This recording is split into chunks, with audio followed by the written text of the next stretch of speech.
El Barça B va ser clarament superior a l'Olímpic de Xàtiva, un dels rivals directes a la taula. Tot i gaudir de múltiples ocasions, va faltar precisió en els metres finals i els intents no es van traduir en gols. El porter visitant també els va evitar.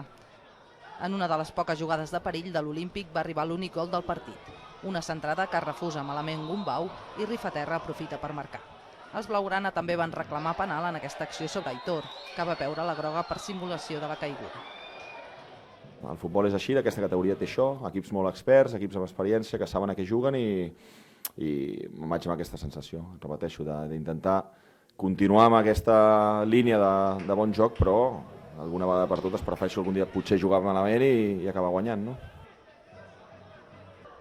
A la represa, els homes de Gerard López van veure com els anul·laven un gol legal de càmera, que hauria significat l'empat. Les aspiracions blaugrana també van topar amb el pal, com en aquesta ocasió de l'Anyà, la més clara de la segona part.